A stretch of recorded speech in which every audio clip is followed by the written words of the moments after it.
going on, guys? Welcome back to the Deadly Draw podcast. Back again, boys. Back around the table. Been a while. Yeah, it was a couple weeks. What you guys been up to? Trying to remember. Working? I'm working, yeah. It's been crazy whirlwind of new job and that type of stuff. So that's been my world mostly. Did get out on Sunday and started doing some timber cutting, so that was good. Over in the Popples over Yeah, there? over in the Popples. Where I did, I just kind of, I'm going south from there and going to do that little area this year and just keep doing it. There's a ton of beds in there, and so, yeah, I'll probably be out there tomorrow again, working on that some more. You didn't come across any ivory or anything? Nothing yet. I went out that morning and put some minerals out in the pines there, and right behind where you had sat, jumped up about 8 deer. And one nice buck. Just really? Yeah, I didn't get it real close. I mean, they were off, but I could see a rack going through the pines, heading to the swamp area, kind of heading west that way. And then another one just kind of stood there and watched me. Must have been a little 6 or something. I could see something, but I didn't slow down. That was in the morning, you said? It was, mid-morning, 10:30ish. Yeah. You know, so. Is that back where that other little valley is, or? Nope, not even that far. Right behind the neighbors' houses, basically. Yeah. So not even on like a south facing or anything like that? Nope, it's actually north facing, if anything. That's weird, huh? It's just thick, and they're It's secluded. thick, They and you know, the neighbors across the street, they got a lot of standing corn, so I think they just come across the road. They hunker down behind the neighbors and on that hill, and they're just holding up there for now and meander through the woods, work their way back in the evening, and cross just, the road at back dark and or forth, whatever. and so Make their good to rounds. see though. Yeah. So Yeah, definitely. a lot of sign in there as far as trails and heavy trails and stuff like that. So A good spot to check for sheds then right away. for sure. If they're going in their bed in Yeah. there, or if they're staying in close proximity of that food and stuff. I'll be curious to see, with as many trees as I cut on Sunday, there was very little activity and tracks over on that part of my property. So Over on the far west. Yep. So I'll be curious to see with me dropping them how many tracks and if they're in there snacking on all, because they already have, you know, nice buds, and so it'll be. I'm sure they smell the fresh cut. You know, they know what's going on. Oh yeah, and so then nipping they'll off be in the there. tops too. Yeah. So You're I'll be laying them all the way down. all the this way time, right? down. Yep. So Yeah, that'll be a little buffet for them. yeah, Turned we'll on. see what it's like when I go out there tomorrow. You cutting again this weekend? I'll be tomorrow afternoon, right after work. Head out there and I was got the gonna say, saw all sharpened up. I didn't check my saw, right? You grab it and you're like, that'll be good, right? Well, and now you're down, right? Trying to cut and Starting fires. wedge them a little. Oh man, Friction fires. bark's flying in my face, and so I went and actually ordered one of them Oh, Face helmets with a shields, face yeah. shield and the muffs, and I'm like, and it's good to have even when I'm You cut blocking so much wood, firewood yeah. and whatever too. Yeah. So that'd be nice and cool for you too if you were to go this weekend, because that's when that temp's just gonna. well, Sunday when I was out there and I was in my coveys and just a sweatshirt, and about 30 minutes into that, and I didn't Dying. bring a water with me or anything, and I'm like, holy crap. I guess I'll choke down this bush lot. I didn't even have one of those with me. I didn't bring anything. I was about ready to start eating snow. For real, Oh shoot! I filled up the saw with gas and oil, and like, I'll cut one tank. Usually that's enough, right? Yep. I didn't even make it through a tank of gas. I was like, I'm done for the day. So, Hatter.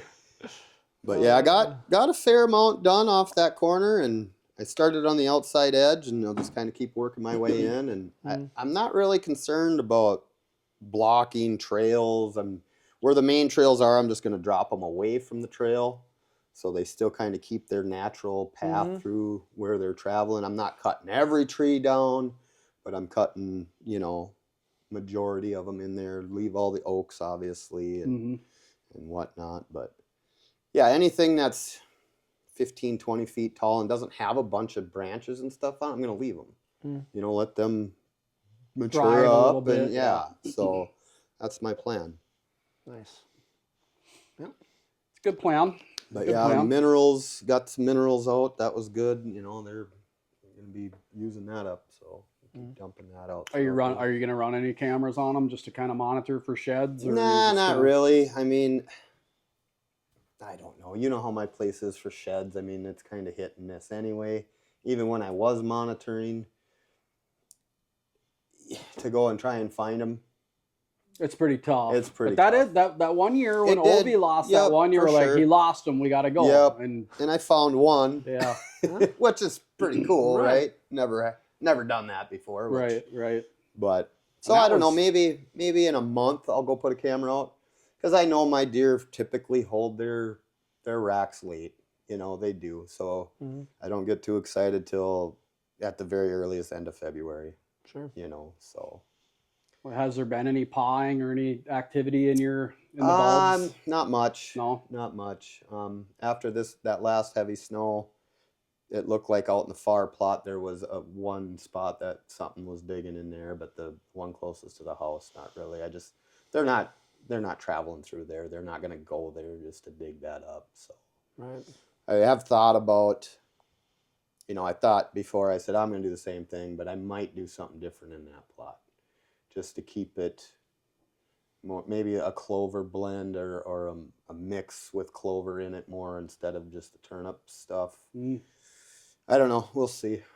I don't know. Been watching and racking my brain on what to do there. I don't know if it's ever going to be a kill spot necessarily, but it's food. Right. Just more food for them. So maybe a clover plot will be better there, just to keep it, not you got to plant every year. Right. So we'll see.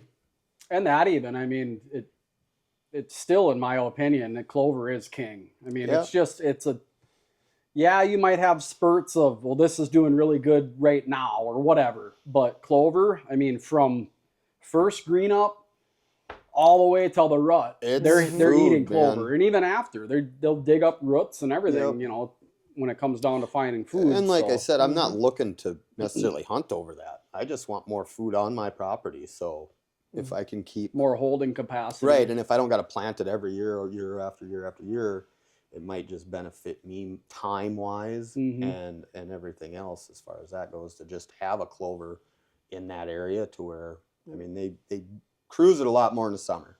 Their travel patterns, they grow, they get bigger, and there's more deer in there throughout the summer and fall than now.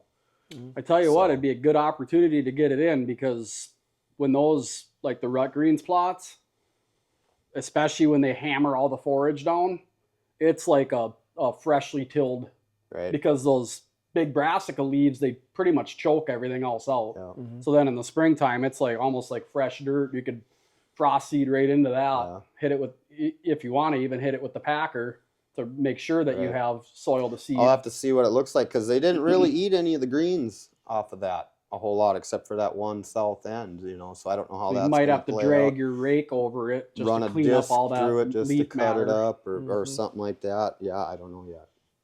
I don't know what it's going to look like once the snow goes, but we'll see. It'll stink with all them bulbs in there. It'll smell like a beer factory. Really? Fermented. Yep.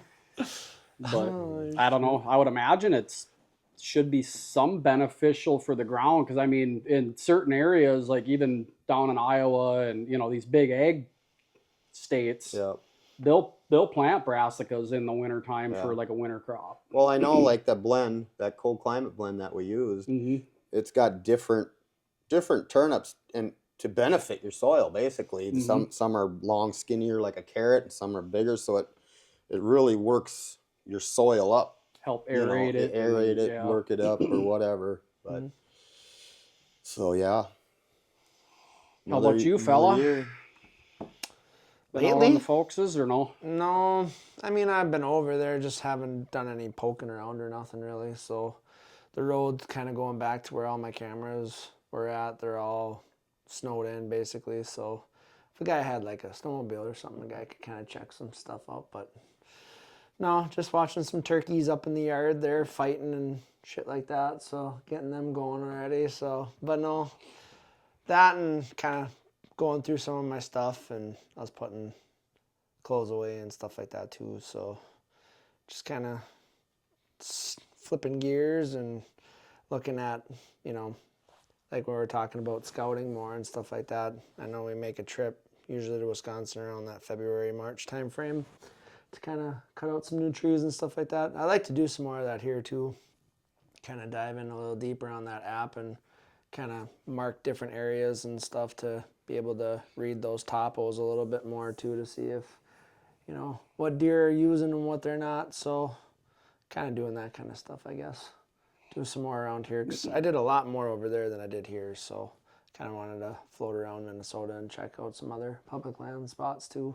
Just options, So Yeah, that's kind of my plan here in the next couple of weeks, given, some time opens up, is to get out to a couple of the spots that I was putting some time into, and at least getting an opportunity to map them heavy trails and intersections and stuff like that, and poke around for some sheds. I mean, there has been a lot of deer dropping. I'm not saying all of them are or anything like that, but depending on the stress and the food and all the other stuff, it's like probably might come across one if we don't get another substantial snowfall again. But I think we're going to be good this round. Maybe just an inch, it sounds like, at the most. So hopefully it's less. Because it's at the point right now where you damn near need snowshoes. Yeah, I mean, we did lose a little bit here the last couple days, but... Well, even Sunday when I was out cutting, get into some drifting areas, and it's like you got to pack it down with your feet to make sure you got to exit away from the tree. You know what I'm saying? So you're not like, you stuck or trip or whatever. Yep. So, it'll be, hopefully the snow is down a little bit tomorrow when I go there. It'll be a little cooler too. So, she'll get crunchy now with the big cold snap coming in and actual January weather hitting. But just to get out and map them heavily used trails and kind of get your eyes on. There's a couple south facing slopes I want to get my eyes on again and just see if they're using it. It really all depends on the browse, and I know there was good acorns in there this year, so maybe if they're still digging them up or whatever the case might be. But a lot of red oaks, but they'll eat them if they have to. They will eat them for sure. But I mean, that last trip to Missouri was a bit of a bummer, a bit of a letdown. Things just didn't really go in my favor. Obviously, I knew going down there that the beans were picked and everything that on that one lease, and then the frickin' piece of state land or public land that I picked, I've never seen it so busy late season, and I've only been down there last year. I was down there in December, but I didn't run into a person down there last year in December, and this year in January, it was a whole different story. I don't know if it's because everywhere else was closed or what, but there was a lot of people there, and there was plenty of out-of-staters there, and just a guy I talked to there said that there was people the week before from Canada were down in that piece and stuff like that, and then kind of the straw that broke the camel's back. I was sitting in there one morning and thought I got in without having to worry about anybody else or anything, and then all of a sudden I started hearing gunshots, and they were getting closer on archery only land. And sure enough, up over the ridge, here comes the orange hat dude squirrel hunting with a 22 or whatever he was using. But I'm in archery only. I don't have any orange on or anything like that. So it's like he gets about halfway down the ridge, and I'm starting to worry a little bit if he sees a squirrel close to me, if he's going to start ripping rounds my way. And so I kind of let him have it pretty good. I was yelling at the top of my lungs and out of my tree, and he grabbed his squirrel takings for the day, and he got the hell out of there. So I don't know if he was worried about me calling him in or whatever, but how long did you sit there then after that? I got down immediately. As soon as he left, I was like, I'll let him get out to the truck. Maybe he'll jump some deer. But even then, you're bow hunting, right? It's like deer get jumped. Yeah, you might get the opportunity where they might end up running and then stopping by you or whatever to see what the next move is, but it's still, you're shooting at pressured deer. And so I just got down and I'm like, well, I may as well take this opportunity and go do some, because I wanted to do some walking around that day anyway, because it was one of them like heavy fog days and a little bit of mist in the air and stuff. So I knew everything was going to be nice and quiet. Yep. And then the wind was going to pick up. So I was like, well, I'll get the wind in my face and I'll just start creeping over these ridge tops and stuff and seeing if I can get a beat on anything. And never did. But just, I mean, after walking around in there from the first time I was down there in December to this time, I don't know if people flocked in there. I don't know if it's, and I'm not like pointing fingers at if a lot of people are crossbow hunting while there's a gun season or whatever the case might be, but the amount of trash and like leftover blinds and dudes had ladder stands in there, and I'm like, and it's all right on the big deal in the parking area, right? Like no stands left overnight, no blinds left in here. You could make blinds out of shrubs and natural shit, but yeah, there was a blind blown over in one of the cut cornfields laying there that somebody just kind of abandoned and left there. And I'm sure the farmer will be happy when he goes to disc that under this here. yeah. But yeah, just seeing that, I'm like, man, it really, truly, I don't think there truly is a stone unturned anymore. Because it was like the first time I went down there, I'm like, hey, maybe I found a little diamond in the rough here that not that many people are putting pressure on it, because it's only like 280 or 300 acres or something. It's not that big, but nope, they know about it. They found That's it. for sure. So well, and with today's technology again, right? What isn't available? You get on a app map, right?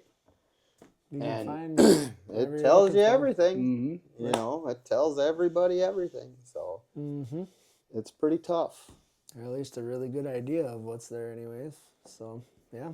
Well, that last time when I was with you, when we went down there too, when we were walking around, there was a ground blind there pushed up into the trees and chairs sitting there. So it seems like everybody's leaving their shit behind. You know what's funny? Yeah. So one of the guys that when I was walking out, all of a sudden and it was black.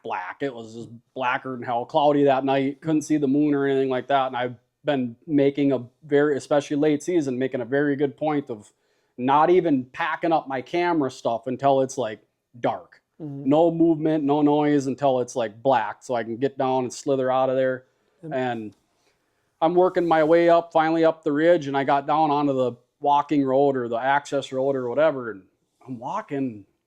I'm purposely leaving my headlamp off and everything because it's a clear-cut road all the way out to where I park, so it's like there's nothing to see or worried about or stay on the trail. Yep, exactly.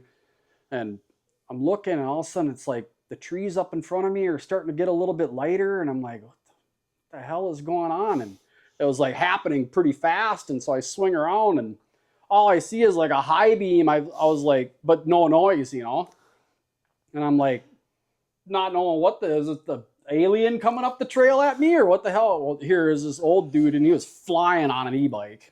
And he flies up to me and he hits the brakes and kind of like skids in sideways. And he's like, see anything? And I was like, yeah, I had a few does by me and stuff. And he goes, how about your buddy? And I was like, it's just me, dude. And he's like, oh, I ran into 2 other guys up there. And I'm like, really?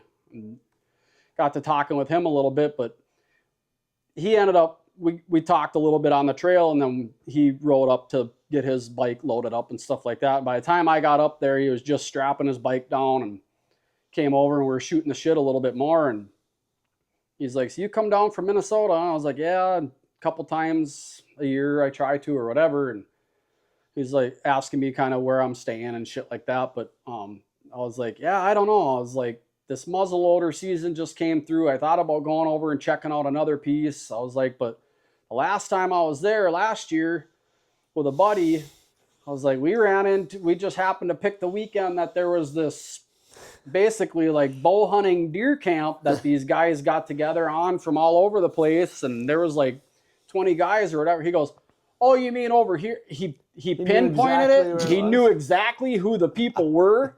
He was like, oh yeah, there used to be 40 of them that come.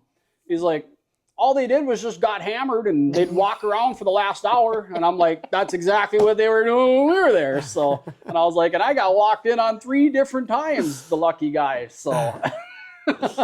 Oh, But yeah, he knew exactly that parking spot where we were camping. He knew it all. He's like, "Yep, I've been there many times, run into them guys," and he's like, "They think they own that piece when they're there." So I was like, "Well, I mean, they didn't." I was like, one of them kind of gave us some shit about us having e-bikes, but the rest of the guys were cool, and they'd come over and shoot the shit with us for a little bit and stuff. And I think the one night, I think they even said, "Why don't you guys come over and eat or whatever?" But we were whipped after, I think that was by like day 6 or day 7, and we were just like, "Fuck, dude, Sick we of want you guys walking in on us. I'm out of here." we want showers and like normal beds, not cots."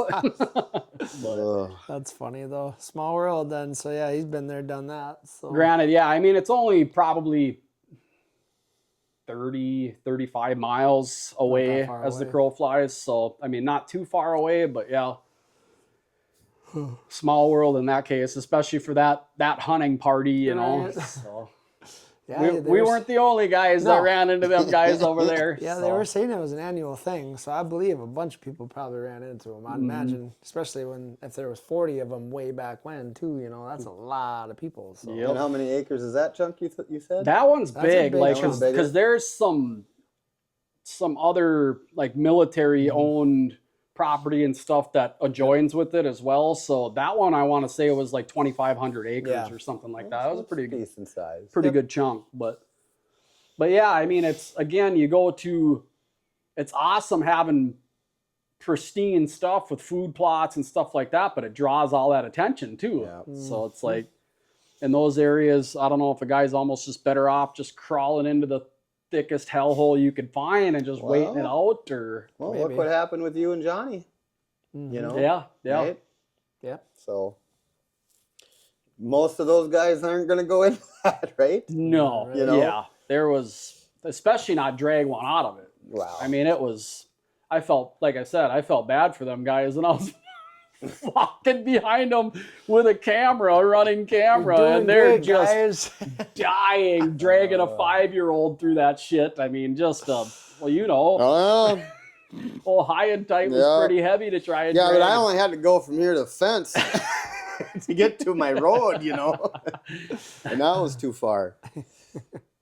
But yeah, and then coincidentally, things just weren't working out for me, and then we were gonna get an all day, like 1.25 inches of rain on Thursday, and then there was significant chances of rain Friday and Saturday. So I'm like, I think I was texting with you a little bit. I'm like, man, I don't know if I want to wait out 2 days or 2.5 days of rain just for one more day. You're a long way from home. What are you gonna sit at the cabin or wherever you're staying, right? For I mean, a 3 guy days to hunt one, maybe last. A guy could have went morning and got boots on the ground and did a bunch of walking around and stuff like that. But that's not even fun when it's all day rain. It's like you've been there. It's been a long season. I'm ready to go home, right? I get it. So yeah, I decided to pull the pin. I got up early Thursday morning and drove home, and then Saturday morning he texts me, sends me a picture. 3 of the 5 shooters on that lease were back in daylight that morning, staging to drop down into that bottom right where I had been hunting in the mornings over there. Here I am checking the wind. Oh, yeah, wind would have been good. Oh, yeah. Right where I would have been. And if you would have stayed, it probably would have rained all morning. Yeah, you never know. You just don't know, I don't know. right? It's just like... don't dwell on it. Just be like, right, but it's like, why? Why does that stuff happen? You know what I mean? It's like... That's just the way it goes. The struggles of life. Yeah. Right? Granted, like you say, I mean, there's so many things that could... The what ifs, right? I mean... Yeah. And trying to access that place is tough. I mean, you have to be there super early, and you have to slither in there, and once you're back there in the timber, there's no easy way of not making any noise either. So, and they were only about 100 yards up from where I was set up down in there across the creek crossing. So they could have heard me getting in and boogered out of there, and it would have been the same old story, you know. So kind of in those areas where you're hunting down there and even hunting up here, are you thinking about ever like having those conversations earlier about, you know, different areas to hunt, like talking to different landowners to see if you can get like permission to hunt those pieces? Oh, absolutely. I mean, it's always on my mind. It's like, you know, you cross a piece or you drive by a piece and you're, you know, the first thing I'm doing is I'm looking for box stands or you know what I mean, sign of, okay, is there rifle hunters out here? Because typically you drive by a property and there's 3-4 box stands. It's like, I'm not even going to go and ask because, and should a guy be like that? I don't know. I mean, some people might be like, yeah, sure, if you're only archery hunting, you know, whatever. But some spots. But it seems pretty small chances that if there's gun hunters there, they're, you know, it's either their family or them themselves or whatever. They don't want to get permission anywhere. Yeah. Yeah. So, but yeah, I mean, it's always there, always on my mind when I'm driving around and when I'm looking at places and stuff like that. It's like, I should drive down there and knock on the door and see what they got going on. And it's 98% of the time it's a no, or no, so-and-so hunts it, or no, thanks for asking. And, you know, some guys are mean about it or dicks about it, but but then you'll get that 1% where it's like, oh, sweet, now I can get to go see what this is all about, you know? So yeah. And a lot of knocking for 1%. I mean, it is, right? As far as like down there, I think it's kind of turning into, I'm not going to say like in Iowa, but like a lot of the private ground down there is leased out by people. Yeah. So it's like, and I don't blame the landowners. I mean, they're getting, especially if they're not hunters, for, you know what I mean? Right. Oh, yeah. For whatever, if it's bow hunting, yeah, it's 3-4 months out of the year. But if it's just a group of gun hunters that's coming in there, I mean, they only got to put up with people for a couple of weeks and they get 10 grand or whatever it is. It's like, I don't blame them a bit. But it's just, again, it goes back to that access thing and the whole pay to play and, you know, the rich man game type deal. But just keep beating feet and knock a door or two, and when you get the opportunity. And it's not like we don't have land to hunt. Right. I mean, we're lucky in that aspect. We've all got chunks or a couple other private chunks that we got, you know, so I mean, we're pretty fortunate that way.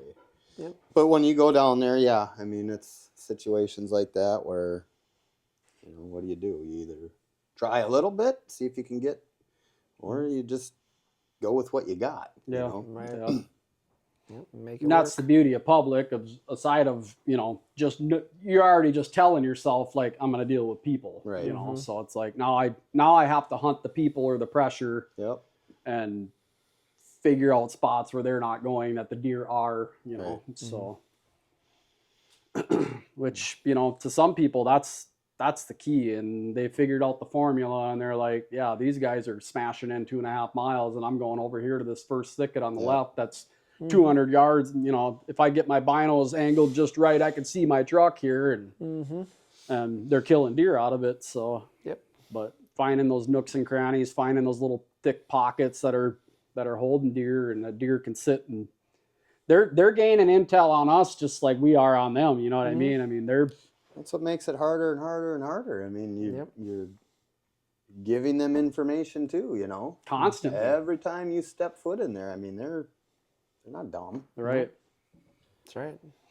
Following your tracks, checking everything out that you might have touched on the way scent, in. I mean, you're putting scent on the ground. You're putting scent out. You know, no matter what. Scent killer, sure. I mean, I still use it. Whatever, I'm buying it. Yeah, we had that conversation. Though that's more of a confidence booster. It is. I think it really is. But yeah, and you know, in terms of, unless it's like soiled sweat, like molecules or whatever, they say in terms of like dispersed scent that we're putting out, they say it's only got about a 10 or 20 minute lifespan of like a strong, but it's that something's been here turning up the ground. Right. Even like that's what keys out. Yeah. Broken grass blades. They smell it's been fresh. And it's, you know. That's what keys them in on, like, something was just through here. What is it? What was it? And then they pick up your scent if you're in a stand over there, you know. They're like, well, shit. That's when old Nanny comes around with that 8-inch nose going, So how do you explain when you have your cameras out for months and you haven't been there, you haven't changed the batteries, nothing, and they're still sniffing that camera? There's something else going on there. I honestly, I think it might be the plastic, the whatever. There's something or the warmth from the batteries that it's generating. You know how electronics smell. Yep. I mean, it's like, but yeah, I mean it.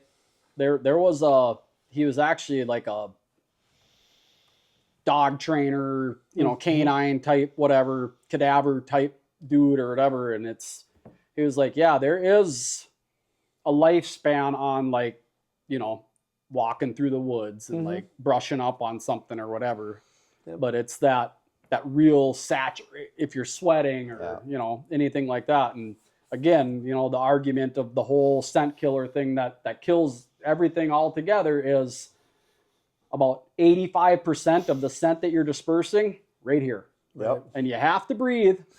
So there's nothing you can do. You can brush your teeth, you could floss, you can do all this shit. For years and years. It's just your breath. You're emitting scent with every breath. Yep. Try and breathe through your nose as much as possible. And I've had to do it, face masks or whatever with glasses. You start fogging up if you're breathing through your mouth too much, and especially when it's cold. But yeah, that is, breathe through your nose. Start chewing on acorns. You got to get some. You're not far off, because there was that. You got to get some dough piss. Do you remember that gum that they were fucking selling? Yes. They were selling this Really? Scent-free hunting gum that it supposedly tasted like alfalfa or some shit, but and dudes were buying it. Oh, of course. Hey, you never know, right? Change the dough piss zins or something, you know. Oh my God. Some of those videos where the dudes are they'll take their snuff can out, spray dough piss in there, right in the hatch it'll go. It's like, what the hell is wrong with you? And as you go, all for a few likes. Yeah, exactly. Good job, dude. You just drank piss. But no, you know, again, going back to that, it's just obviously having trails is a huge one, to not be catching on every sapling on the way in and stuff like that. But those bikes, I think that's a huge advantage to not leaving ground scent, or at least human scent. Yep. You know, those tires, you're still stirring up leaves and you're stirring stuff up. But trail for the most part, like even trails through my woods, right? Me using the 4-wheeler this year and a few occasions, right? Same thing, right? Yep. I think they see that, they don't get spooked, and then when they go over it, they're not really thinking about it either, you know? Used to it in a sense, yep. Like, they know what that is. You think about it in public tracks too. It's like how many like cut roads and cut trails and stuff are in there, and obviously whether it be deer hunters, bird watchers, people walking, whatever. Yeah, right? I mean, it's just like it's probably a pretty well-known area to them deer that, like, humans are using this, but do they associate it with danger every time? That's the thing. Yeah, probably not till like October. Yeah, until they get a haircut. Something's not right here. Shoot. But yeah, that's it.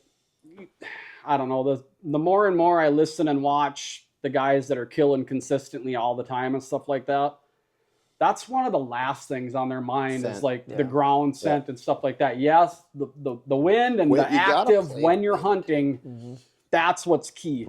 But you can't get dropped in from a helicopter or anything like that. You have to get in and out of there, right? Yep. So it's like, be mindful of the wind on your way in, that you're not wind bumping the whole section that you're trying to expect deer to come out of or anything like that. And sight. The more and more I hunt now, the more and more I will admittedly say I wrote off deer's eyesight, like big time, up until the last couple of years here. And realizing that they see a lot freaking better than what I thought they did, I guess. Whether it just be catching movement or whether it be, again, it's that 3 sense association, that sight, smell, sound, you know, that they get all 3 of them. you may as well just turn Well, around. how many times has it happened where you get complacent over the sight thing and you're not watching them and you go to grab your bow and you look back and they're looking right at you. and you're like, shit, this isn't gonna happen now Uh-huh. because you're froze. Yeah. and Yeah. they're pinned on you and you're done. Yep. Yep. Even Yep. though you're like, oh, Come on. But you just turn. but if you don't take your eyes off of them where you can watch them, but Yep. as soon as you do something without Yes. Yep. focusing on what they're doing, forget it. They got you. Yep. Yep. And they give you one of these. Yep, a lot of those sometimes. And then the old downwind or Yeah. down Yeah. thermal circle, and it's over. That's right.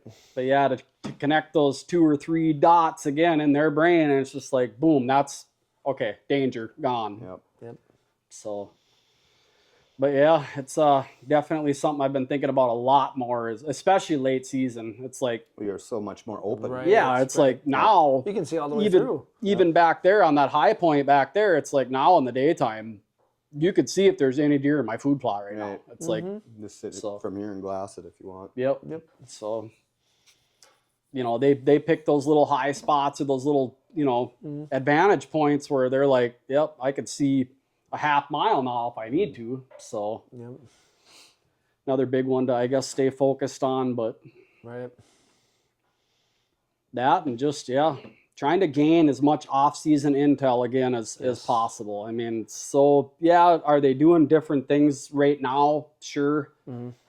But especially when you're finding some thickets and stuff that for a fact is like safe areas for them, or areas that they're going to get pushed into once they do start getting pressured. It's all great information to have in the palm of your hand. It's when just you their need to, their It's- yearly cycle of where they're what they're doing and how Right. they're living too. I mean, it's always good.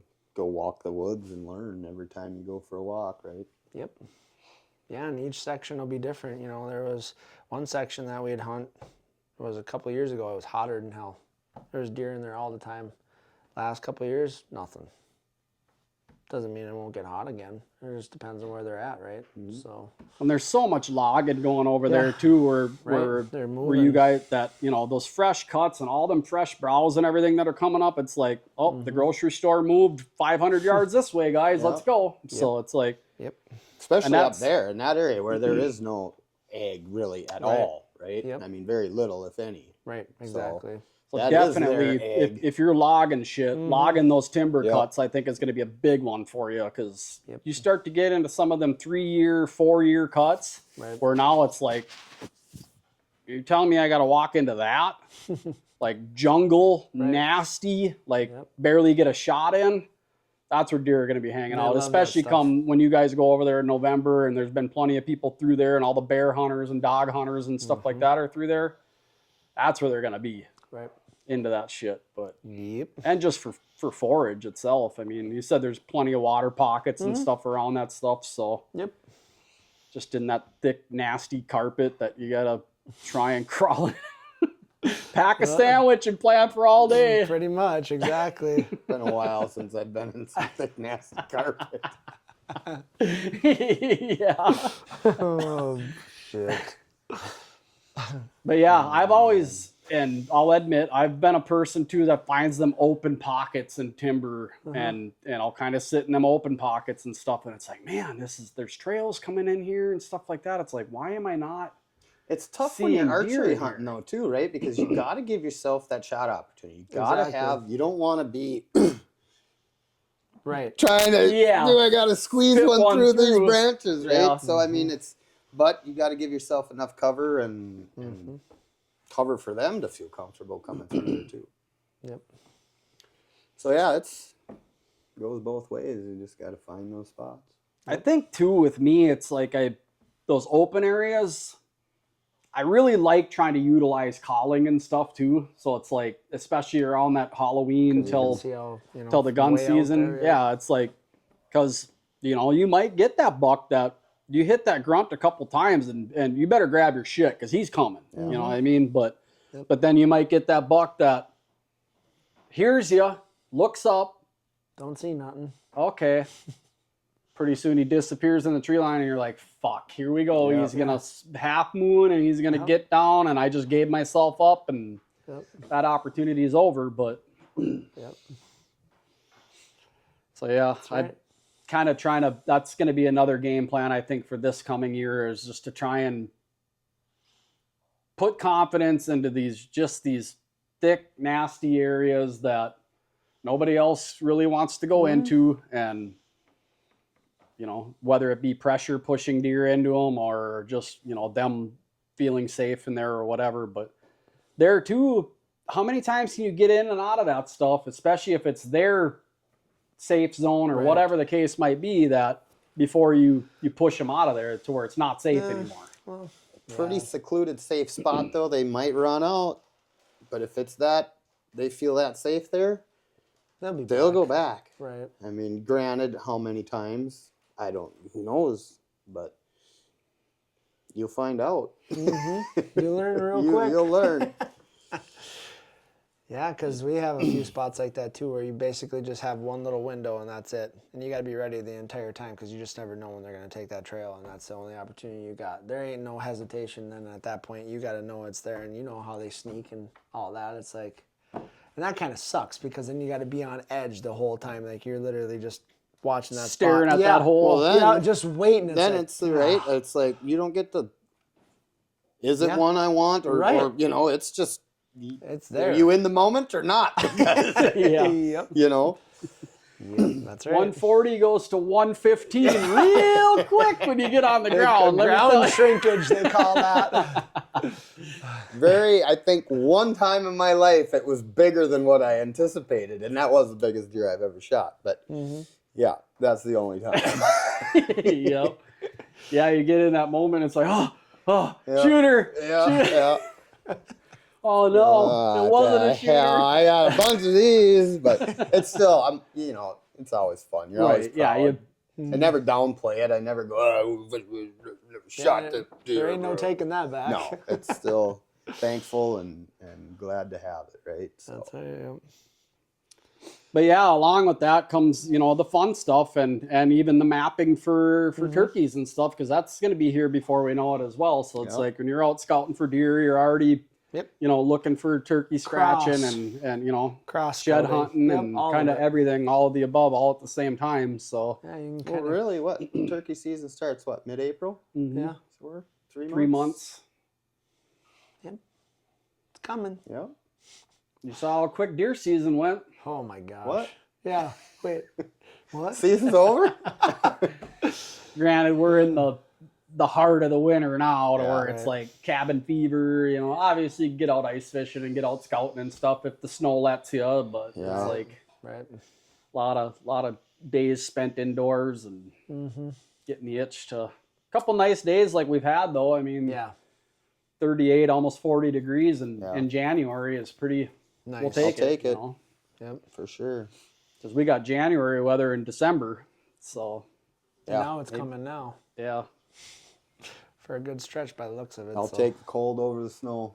Yeah, me too. For sure. It's for sure. We got enough snow. I'm done with snow. I finally just plowed Sunday from that last snow.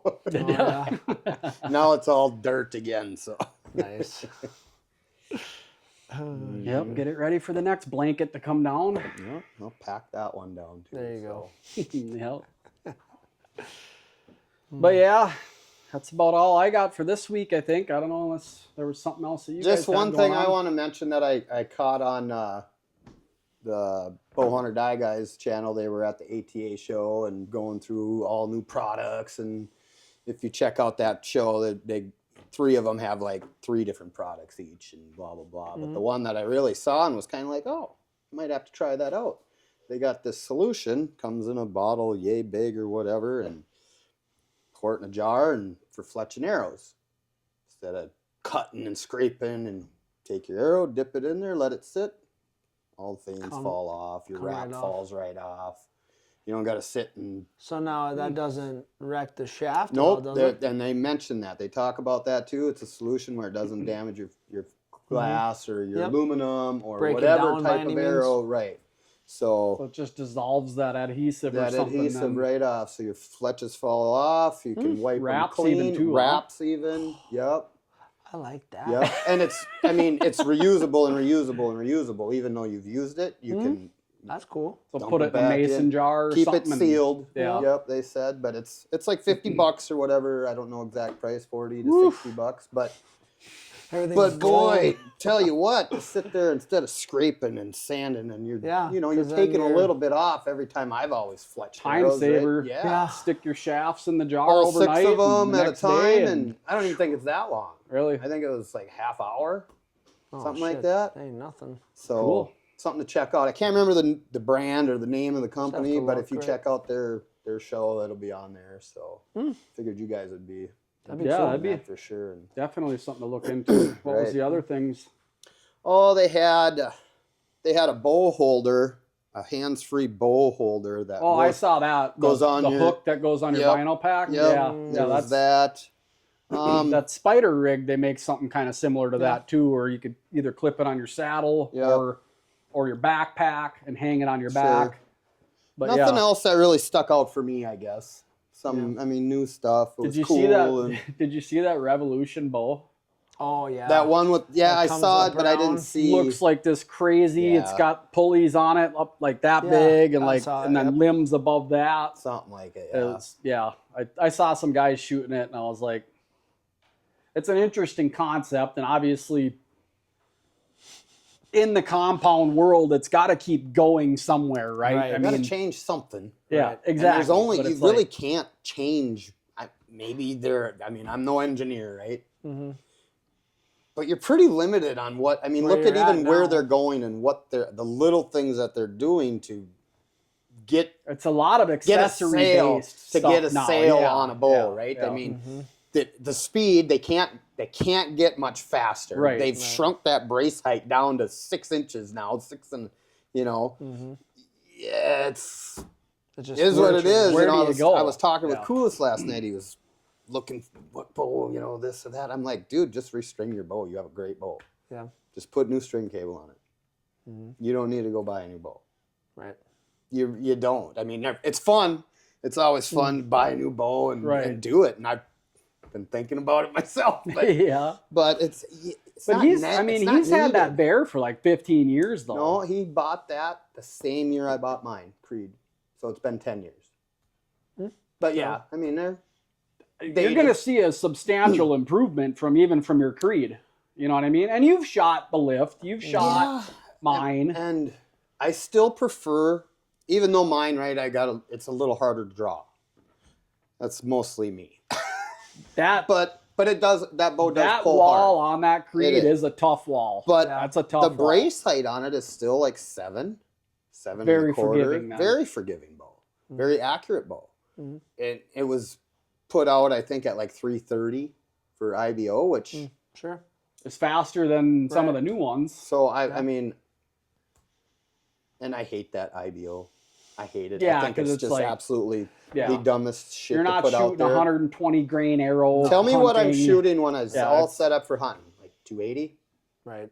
And that's probably pretty par for the Yep, course. I think so. 280 to 300 is Yep. probably your sweet Right spot. in that area. Yep. But yeah, and whatever. We had a conversation about all that too, and I'm like, just restring your bow, you'll be fine. But yeah, that's right. I mean, we can have a whole nother episode on bows and technology changing, right? But Yep. but no, I just thought that solution for quick, easy, clean. You're not messing with scraping and sanding and getting all the little goobers of glue off, and I mean that's a huge saver. I think. I mean, for your arrow shafts and for your time. Right. I mean, so I'll probably be getting some myself. Yeah, because like you said, when you're taking those fletchings off with that fletching tool, you're taking some of that material off anyways. You can see There's it. no way around it. Right. So if that doesn't degrade it by any Right. means, that'd be sweet. So, other than that was I all wonder if got. I suppose though with your insert you could just heat it up to get your insert out. Mm-hmm. But I was gonna say I wonder if it would do it with inserts too without having to heat them up No. because that's adhesive too, right? But it's a different type of Yeah. glue adhesive, I think, isn't it? I've never put inserts in myself. Yeah, I think they use different glue for them inserts than what you use on your fletchings. So But yeah. Don't know. Anyway, Possible. could try one, I Yeah. guess. Not gonna hurt none. If you I think want to I take your insert out for any reason, I guess. Well, I think I still have some broken shafts Right. somewhere that Oh, have take them inserts out. in them. Save your that- yeah. insert. But Sure. it's so easy, just especially on a broken one, just to Oh, grab yeah. a torch and Right. Frickin' whoop. pull it out and done deal. But yeah. Yeah, I don't know. I mean, talking with Scott a little bit, it sounds like you talked to him. Yep. And, I'm probably yeah. going to be out. I've- I just don't have no time. Like I told, because I talked to him on the phone today too, and I was like, that my plan was to talk to Ryan actually today about it because I knew things were changing on his end. Things have changed on my end. It's like, I don't want to leave him hanging. Right, and that's you know why what I text So him it's too, because like, I know he's like, well, start to feed some, and I'm like, let him know so he's not feeding, Right. and wasting money, and whatever, right? Anticipating us coming, and we're not gonna be able to make it, so But which yeah. is a bummer, but But is yeah, what it is. he's talking about Kansas again, and he's like, man, you need to apply. You need to Yeah, come he's out there. telling And I me was too. like, I do want to go there. Mhm. I've talked about it for a couple of years now. Yep. We're on the downfall of it. It sounds like it got piss pounded for 10 years, and now and obviously there's a lot of Coming back. private and stuff like that, and they're still baiting on private and all that stuff to contend with. But man, there's some big deer out there. Oh yeah. So Yes, there is. There's big deer everywhere. It's There just is. trying There to is, find, right? yeah. I mean, but and that's getting access that's to going them. to Kansas too. It's like the dreams we have of when we'd go ice fishing Lake of the Woods or wherever. You got these anticipations of, oh, we're gonna catch all these big walleyes, and you don't do shit, right? So yeah, you got to know, and you're learning that going to Missouri, right? I mean, it's just the nature of the beast. You got to go figure it out. It's not just because there's big bucks. You know what I'm saying? Well, Like, I've been there 2 years and I haven't even shot an arrow. No, well, but I that's- shot an but arrow. that's- I just shot over his back. That's all. but So, that's what I'm saying, right? I Oh, mean, you can see these advertisements and you can anticipate this, but it's not always that. I mean, you got to go and do it and figure it out. It's not going to just go into Kansas, Yep. and Yeah. know, I know you know. And that, I- obviously, you know, right? But my problem is I fight with the morbid thinking of like, how long am I going to be able to do this? You know what I That's mean? true. So it's like, go do it, man. Anything can Because it's happen. getting harder every year. I promise you it that. is. It is. You know, even talking with Scott, he's like, man, I only had to drag that deer 75 yards to get him to my truck. And he goes, I thought I was just about going to die in that bean field. Someone was going to find me, crows flying around. And I was like, yeah, those Midwest whitetails are a lot bigger than those Texas whitetails. But yeah, For it's just sure. like, so yeah, I mean, even just going and like I say, going do it when and you getting can, an man. opportunity to hunt with him. And, you know, we didn't Sure. get to hunt with him when he come up here. So Right. it's like, you know, whether it be going there or, you know, even getting down to Texas, and even if it is a hog hunt Sure. or whatever the case might be, but just to try and enjoy a few more trips. And I'm not saying that I'm planning on not being able to take a hunting trip here in the next 10 years or anything like that, but like just We're not getting any about, younger. like we talked about a couple episodes before, it's like, how many more Novembers do you have while you're feeling good, You while never know. you're strong, while you're, you know what I mean? It's like, Take them while you can, because you just never know. So, yeah, never guaranteed a November. No, you're not. Never So- guaranteed tomorrow. No. You're not. You just No. don't know. Right. right. But so yeah, some things to think about there. I'm still building points for Iowa, so I'll get point numero dos this year. Nice. I got about 4 more years of applying before Yep. getting drawn, but hopefully by then maybe a guy will make another connection or two down there and have a good indicator on Yep. where to go or what area to apply for. Some areas you can get drawn, I believe, in like 3 years, but that's obviously lower deer numbers. Most of the or area's lower- got to change year to year to year Yeah. on how well, I would think so, yeah.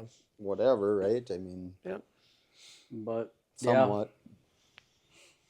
But I'm definitely doing that before I'm too banged up to do it. Iowa's going to be on one. It would be cool to do like a Saskatchewan thing, but It would be. there you have to go through an outfitter. All right. You can't just do a Right. DIY.